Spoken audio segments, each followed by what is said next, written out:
안녕하세요. 출근길 산부노동법 정경국 노무사입니다. 오늘은 내시멸관계 질환으로 산재 승인을 받고 입원한 상태로 재활치료를 하고 있던 중 어느 정도 호전된 것으로 판단해서 재활치료를 통원하면서 받아라고 하는 근로복지공단의 처분을 받은 경우 아주 당황스러운 상황이 발생하고 있어서 제도적으로 어떻게 보완이 필요한지 그 부분에 대해서 제도 개선 안으로 제안을 하나 드려보려고 합니다. 간단하게 어떤 사례로 인해서 제도 개선이 필요하다는 주장을 하는지 우선 그 사례를 먼저 한번 설명드려 보도록 하겠습니다.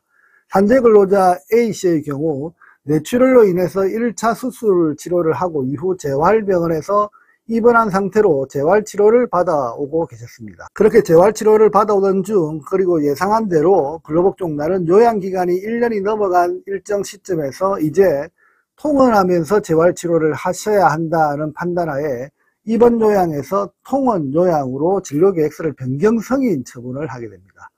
산재 환자가 입원한 상태로 재활을 하면 입원 상태로 재활치료가 진행되고 있기 때문에 가족분들의 일상생활도 가능하고 환자도 입원한 상태로 안정적인 재활치료를 받을 수 있어서 입원 재활을 상당히 선호할 수밖에 없는 것이 현실입니다. 하지만 근로복지공단 입장에서는 입원 상태로 장기화할 수는 없고 결국 적정한 시기에 입원 재활에서 통원 재활로 변경할 수밖에 없는 상황이 온다는 것은 충분히 산재 근로자도 그리고 저희들도 다 이해를 하고 있습니다. 하지만 문제는 여기서부터 발생합니다. 산재 환자 가족분들이 통원 재활에 대해서 근로복지공단의 처분을 결국 수긍하고 이제 산재 환자를 집으로 모셔온 후 통원 재활 치료를 하기 위한 준비를 하게 되는 경우가 대부분입니다. 그런데 이 상황이 되면 산재 환자는 현실적으로 혼자서 버스를 타거나 택시를 타고 다니기는 상당히 어려운 상황인 경우가 많고 경우에 따라서는 정상적인 대화도 불가능한 경우가 많아서 택시기사에게 목적지를 설명하기도 어려운 상태인 경우도 많습니다. 그리고 대부분 편마비 상태로 걸음을 걸을 때 한쪽 팔과 다리를 제대로 움직이지도 못한 채 다리를 절거나 끌면서 다니는 경우도 많고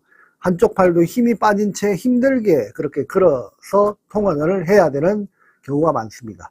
이런 상태를 근로복지공단에 이야기하면 공단에서는 그래도 통원 치료하는 그 과정도 재활의 일부다라고 생각하시고 불편하시지만 통원 치료하시라고 그렇게 설명하는 경우가 많습니다. 그래서 이런 상황에 대해서 저는 그리고 산재 환자분들은 어차피 한 번은 결정받아야 될 통원 시점이라고 하는 그 생각으로 비록 불편함이 크지만 현재 상황의 불가피성을 잘 이해하고 그리고 통원 결정에 따라서 통원을 하려고 하고 있습니다. 하지만 문제는 통원 재활을 수긍하고 막상 통원할 병원에 가서 발생하는 그 상황이 문제입니다. 그리고 이런 문제는 산재 지정병원에 대한 관리의 문제일 수도 있고 또는 산재보험 자체의 제도적 개선의 문제로 귀결된다라고 저는 생각합니다.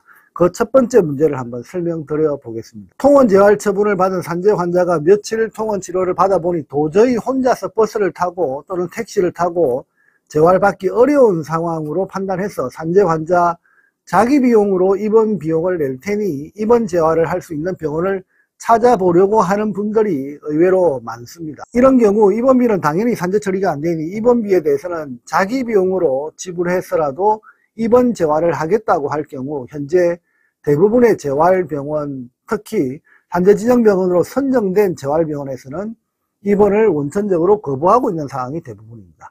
그 이유로 설명하는 것은 근로복지공단에서 통원 재활로 결정 났기 때문에 개인 비용, 본인 비용으로 한다 하더라도 입원 재활은 불가능하다라고 하는 것입니다.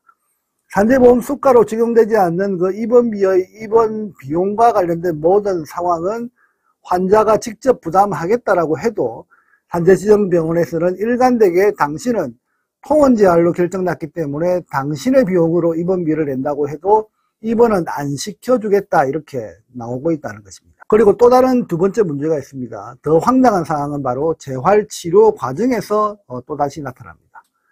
현재 근로복지공단에서도 인정하고 있는 부분 중 하나가 재활치료 과정에서 산재보험 수가로 적용되는 치료가 상당히 제한적이고 실용성이 떨어지는 치료가 많다고 하는 것은 잘 알고 계실 것입니다. 그래서 환자나 그 가족분들의 경우 산재 수가가 적용되지 않는 조금은 더 재활치료의 목적에 부합되는 치료 항목을 받기 위해서 해당 치료비는 환자 본인이 직접 낼 테니 조금은 더 나은 수준의 재활치료를 받게 해달라고 병원에 이야기하는 경우가 있습니다. 하지만 병원에서의 그 대답은 산재 환자는 산재 수가가 적용되는 치료만 하셔야 되고 산재 수가가 적용되지 않는 다른 재활치료는 받을 수 없다라고 해서 아예 치료 자체를 거부하고 있습니다. 산재 환자가 자기 비용을 들여서라도 조금은 더 필요하고 조금은 더 나은 재활을 위한 치료를 받겠다라고 하는데 산재 환자이기 때문에 산재 수가만 적용되는 조금은 부족한 형태의 재활치료를 받아야만 하고 더 고급 치료 또는 더 나은 치료를 받기 위해서는 산재 환자의 지위를 벗어 던져야 받을 수 있다라고 설명이 되는 것은 아무리 생각해도 저는 이해가 되지 않습니다. 이상의 문제에 대해서 근로복지공단 담당 직원에게 문의하면 대답은 다양합니다. 개인 비용으로 입원비를 낸다면 법적인 문제는 없을 텐데 허용하는 산재 지정병원을 한번 찾아보십시오 라고 하거나 병원에 잘 이야기를 한번 해서 해결해 보세요 라고 하는 그런 방식의 대답이 대부분입니다. 공단의 답변은 해결책을 찾아주는 것이 아니라 제3자 입장에서 잘 해결을 해 보세요 라고 하는 경우가 많고 산재 환자나 그 가족의 상황은 사실 아주 절박한 상황입니다.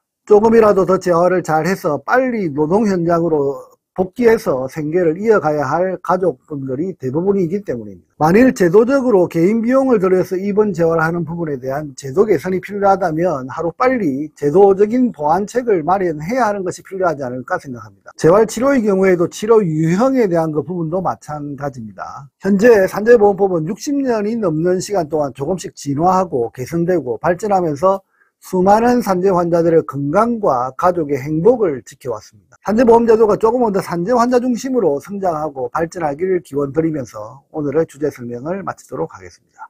감사합니다.